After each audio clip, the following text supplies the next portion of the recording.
Once again, I have been very prophetic in the intentions of Jason Aaron and Marvel Comics. I said from day one, they're going out there to destroy Punisher. They were going to do everything they could to make the character not exist in the Marvel Comics universe, and they had deployed Jason Aaron to do this. I actually had some naysayers out there saying, oh, they're just adding layers to the character.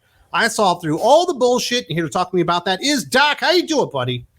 I am spectacular, brother. They hired Jason Aaron for a job, and goddamn did he not deliver. Oh, he knocked it out of the park. I can't imagine doing a more spectacular job of making the Punisher a terrible character and then giving an enormous screw you, fuck you to the fans in the process of doing it. Jason Aaron has one job. He has one trick. He is a one-note writer. He is the hatchet man for that company to take characters and cut them off at the ankles, shred them up, and Frankenstein some abomination back together that bears no resemblance to the character that everybody grew up liking and has decades of love for it. Grand fucking slam, brother. Absolutely. And this was completely destructive. There was no additive properties to what he did. There are plenty of articles out there. We're going to talk about this one from Screen Rant in particular. And they said, Punisher number 12 concludes Jason Aaron's epic story. Frank Castle has cast aside the High Priestess of the Beast and sits in the custody of the Avengers as they try to decide what to do with him. One by one, soldiers such as Wolverine and Black Widow speak with the Punisher, probing for any signs of regret, remorse, or willingness to atone for his deeds as the Hand's leader, but Frank stonewalls each of them in turn. It's only after he is visited by his wife Maria, who coldly spurns his entire crusade as the Punisher, that Frank invokes the Beast one last time to vanish from the world.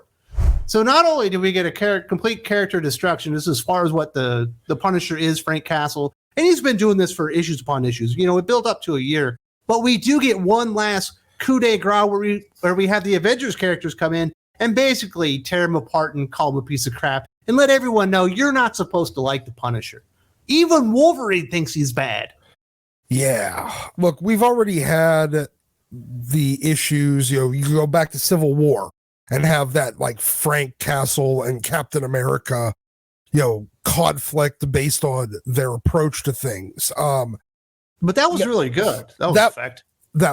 It was effective. This is ham-fisted nonsensory. When all it is coming in to lecture the Punisher, all it's doing is essentially shoving the words of every one of the critics of Marvel Comics into the mouths of characters that everybody likes, so that whenever he finally does realize that he made a mistake and invokes the Beast and vanishes from this plane of existence, it justifies all those criticisms. That's it. Yeah, it didn't really ring true. Obviously, the big thing that they've been doing is recontextualizing who Frank Castle is. He's no longer motivated by the death of his wife and children. He's actually been a serial killer his entire life, according to Jason Aaron, and what he's written in the pages of Punisher. And he was a terrible husband. When he came back from the war, his wife was scared of him and all these things. He was never a good dad. He was never a loving husband.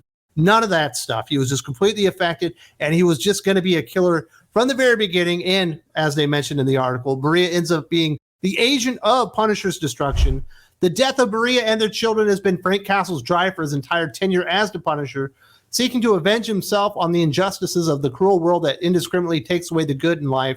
Maria's speech in this issue stands as a stark and direct repudiation of everything the Punisher has taken her death to stand for. I'm here to remind you of the truth, Maria tells him. You've already lost your family before those shots were ever fired. With this simple indictment, Maria robs Frank of the entire world that he's clung to for meaning in his life and all the wars that he embraced at the cost of forsaking his family. Me personally, I'm not going to blame a non-fictional character in Maria for doing that. That was clearly what Jason Aaron wanted to do. The Punisher was never good. He was never worth supporting. He was never anyone that could even be a hero. He was always a piece of crap, and that's who the character is. Yeah, Jason Aaron started this run by turning Frank by retconning Frank's history and just making him a psychopath that somehow gleefully joins the war. Nobody notices that he comes home somehow worse because now he's a psychopath with PTSD. And guess what? Your wife was going to divorce you anyway. So ha ha ha ha ha. fuck you, Frank. Nothing that you ever did matters. It's literally just Jason Aaron slapping everyone in the face, including all the previous writers that had tried to find a way to justify Frank. Look, Frank's a hard character to justify his actions because they're so extreme, they're so serious. A lot of writers have spent a lot of time finding a way to justify, and in a lot of cases making Frank understand that no, he's not a good guy. This was a way of ripping all that apart so that you could tear down everything that was ever there and say, this was always a terrible character and shouldn't exist. Definitely feels like a direct slap in the face to like a Jerry Conway who created the character, obviously like a Mike Baron, Chuck Dixon, all these great writers have done so many great things with the Punisher, but hey, listen, Punisher is associated with police and soldiers now, and they're evil. So basically Marvel and Jason Aaron went out of their way just to make the character as evil as possible. And the way that they execute at the end there, Doc, to where she divorces him now that she's been resurrected, takes half of his stuff, and then turns out she's pregnant as well, and just leaves him there. Yeah, that's about par for the course with modern Marvel. They wanted to make Punisher as toxic as humanly possible to anyone that could ever touch him. And the way that, the people that have adopted the Punisher skull, that the kind of understanding of Frank's mentality of his one-man war on crime, we need to also show that Frank was a pussy that was going to get dumped by his wife anyway. So good. So are you then. Well, there's nothing else she could do. Once you see the story that Jason Aaron had written, it was clear that Frank Castle is not a good father. He's a terrible husband. He's a bad at everything. And she only really had one last resort to divorce him. Of course, that doesn't align with anything we've ever actually known about Punisher, the entirety of his existence, though. That's the real big problem here for me. That was the intention. Ignore all continuity. Ignore everything that you know. Everything that's ever been done, retcon in a story. It doesn't matter how much that it violates, canon or continuity. Just jam it in there as quickly as possible. Ruin the character, make him toxic, make him radioactive, and maybe all the bad people will stop liking him. This is the dumbest thing in the world, because the people that are using like the Punisher logo, like out in everyday life, like police officers and Marines and soldiers and stuff, most of them don't read the Punisher. Most of them don't know that this happened, and none of them actually care. The logo's still cool. Yeah, you punked out the weird not Punisher that's wearing a goofy demon skull that looks like a Punisher costume from the Dollar Tree. That's who you punked out. You didn't punk out Frank Castle because no one recognizes this character that's in this comic, that has been in this comic for the previous for all 12 issues, as actually Frank Castle to begin with.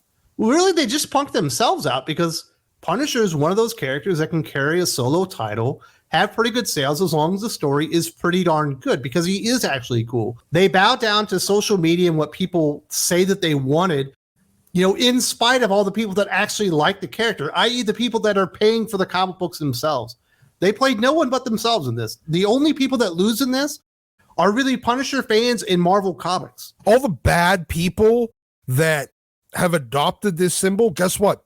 Still looks cool. My girlfriend, the Jeep she had with the giant Punisher skull across the whole hood of it, still looked fucking cool. She didn't know anything about the comics. It doesn't change anything. All you're doing is taking an IP completely off the table to spite people that don't care that you were trying to spite them at all. If they even acknowledge, if they're even aware that you did. No, they don't know. There was no coverage of this. No one gives a shit besides comic book fans. The people actually wanted to support the character itself. This is the last thing that Screen Rant had to say. The Punisher cannot exist when his very reason for being, Maria, rebukes the actions he has taken in her name. An epilogue shows that Frank Castle still exists in the Marvel Universe. flung to the scattered distances of Weird World, but is no longer calling himself the Punisher, and critically, is no longer a part of any war. The Avengers may have successfully stopped Frank Castle, but they were unable to truly break him or make him regret his actions. Ultimately, it is Maria Castle who finally broke the Punisher. It's not Maria Castle, it's Jason Aaron, but he's in Weird World, Doc, so at least he's not gone.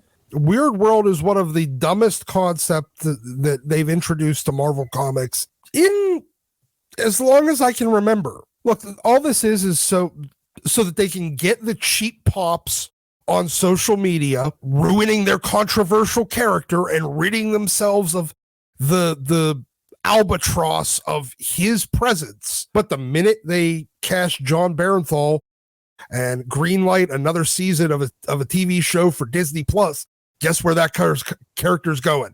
Right back into the Marvel Universe. Absolutely. So they tried to screw over the fans. They screwed themselves over. It's all lame, but of course they left themselves an out because they couldn't fully commit to the bit, Doc. No, they never can. They never will. It's the reason why they've never completely rid themselves of the Red Skull either. Or the Mandarin. Yeah, so that's what happened in that one. Do you have any final words about this? I do want to say, made at this point, I am going to be talking to Mike Barron, who has written quite a bit of Punisher comic books in his career, I believe on Monday on the channel. So we'll get some more insight from somebody that's actually been additive to Punisher instead of so destructive like Jason Aaron. Yeah, I mean, it's going to be wonderful to hear from Mike Barron on this. I'm curious to hear his thoughts. Look, when we come down to it, this was all obvious the minute Jason Aaron's name got announced on it, because he's a one-trick pony that's just Marvel's Hatchet Man to break characters and fundamentally alter them to the point where they're unrecognizable to all the longtime fans. If you didn't see this coming, I don't know what to tell you. Marvel Comics and Jason Aaron have been telling us for almost a year now, this is what they were going to do with the Punisher. In fact, Doc and I talked about this very issue, how they had already taken everything special away about Frank Castle and the Punisher. If you haven't seen this, you definitely need to see it right now, and everything Jason Aaron and Marvel Comics did to destroy the Punisher months ago. There's also a link in the video description.